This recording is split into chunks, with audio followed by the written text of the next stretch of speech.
जय श्री राम दोस्तों, कैसे हैं आप लोग। ईश्वर की कृपा आप सब पर सदा बनी रहे, यही माँ अम्बे से कामना है।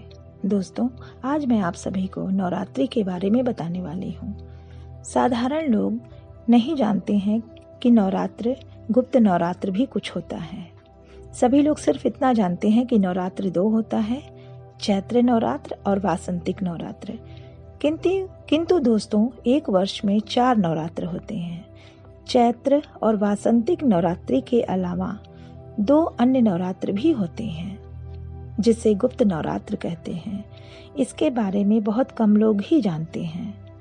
आइए इसके महत्व तथा इसके महा उपाय के बारे में जानते हैं। गुप्त नवरात्र वर्ष में 2 बार आता है। गुप्त नवरात्र छिपे होने के कारण या गुप्त रूप से लोगों की पूजा उपासना करने के कारण इसे गुप्त नवरात्र कहते हैं।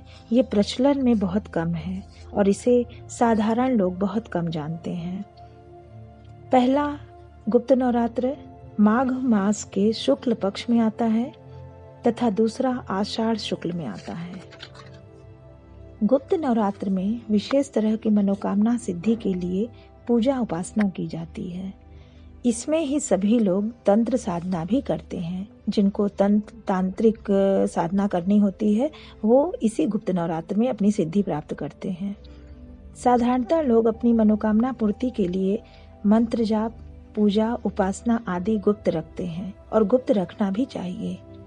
अगर आप गुप्त रख करके अपनी मनोकामना सिद्धि के लिए मंत्र जाप करते हैं देवी माँ के सामने, तो वो अवश्य ही पूरी होती है। इसमें गायत्री अनुष्ठान भी बहुत सारे लोग करते हैं और नवरात्र में गायत्री अनुष्ठान जरूर करना चाहिए। गुप्त नवरात्र का आरंभ 2021 12 फरवरी शुक्रवार से आरंभ हो रहा है। शुक्रवार को आरंभ होने के कारण ये विशेष फलदायी तथा धनदायी नवरात्र है। इसमें सभी की मनोकामना पूर्ण होगी। पूजा का समय है सुबह 8 बजे से दोपहर 11 बजे के बीच में प्रारंभ कर देना चाहिए पूजा। अगर कलश स्थापना करना चाहें तो कर लें, अन्यथा कोई बात नहीं है। दुर्गा सप्तशती का पाठ अवश्य करें एवं नवाण मंत्र पढ़ें। नवाण मंत्र ओम ऐं ह्रीं क्लीं चामुंडाय विच्चे, इसका जाप करें।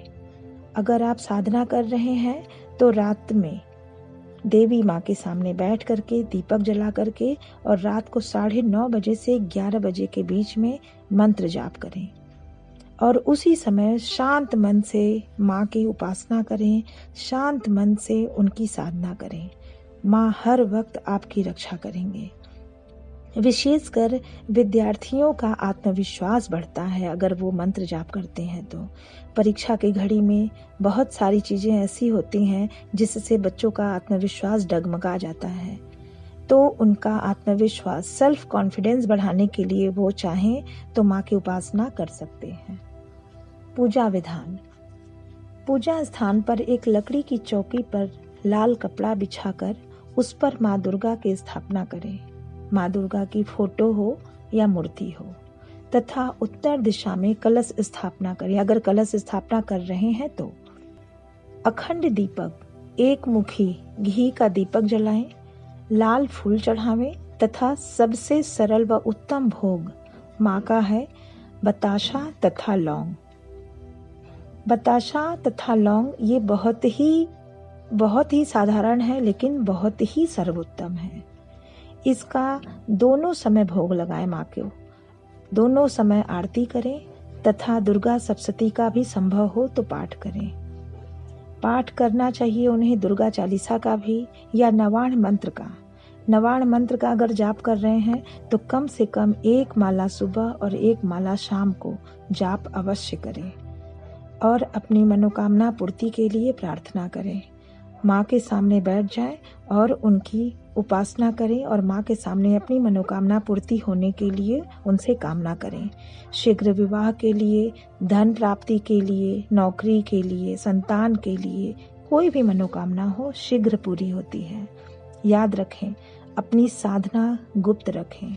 किसी को भी नहीं बताएं कि आपने अपनी मनोकामना में क्या मांगा है या आप कौन सी पूजा कर रहे हैं। इस नवरात्र में अगर आप तो गुप्त रूप से पूजा उपासना करते हैं तो वह बहुत ही प्रभावशाली होता है। संध्या समय पूजा करना अति उत्तम होता है। दोनों समय माँ दुर्गा की आरती करें तथा भोग लगाएं। दोस्तों, इस गुप्त नवरात्र में विशेष करके एक बात बताना चाहूँगी कि माँ की उपासना अगर आप कर रहे हैं, साधना कर रहे हैं, तो लहसुन, प्याज, नॉनवेज इन सब चीज़ों का इस्तेमाल ना करें और घर में अपने परिवार में सब लोग सात्विक रहें, सात्विक भोजन ग्रहण करें। अगर आप उपवास नहीं कर सकते हैं तो सात्विक भोजन ग्रहण करें, लहसुन, प्याज इत्यादि का परित्याग करें तथा नीले व काले रंग का भी परित्याग करें। आशा है आप लोगों को ये वीडियो अच्छा लगेगा। बहुत बहुत धन्यवाद। हर हर महादेव।